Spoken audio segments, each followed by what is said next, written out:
Purchase your tracks today. Lord CJ mix this shit. چند ساله میشه خواب توی روز سکوتم، به جای رسید حس کردم فول حضورم، توی فکر غرقم، همه مورا سوختن و دوباره اومدم و شروع شده دور کدورت.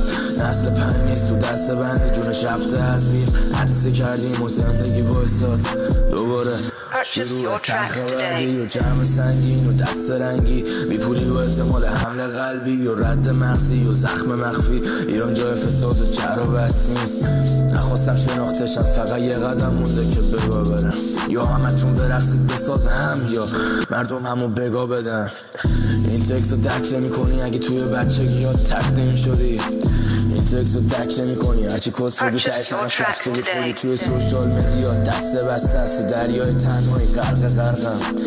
من حتی شناگر بودم، الان آمار بگاهیام رفته از دست،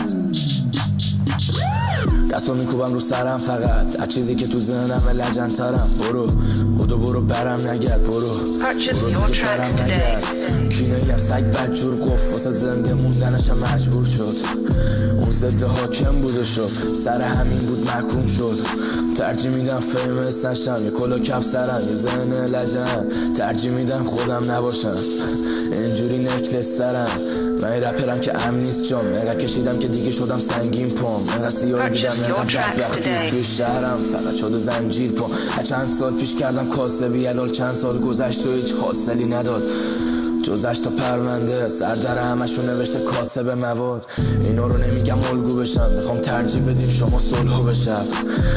من دیدم تهشو نگاه نکنم دور بشم، تهش چینی واقعا میدونی. Lord CJ mix this shit. اینا همه سو استفاده از روحت و قلبت و مغزت. من دیدم تهشو، اصلا به جای خوبی نکشید تهش، تو فکرم همچین چیزی نبود.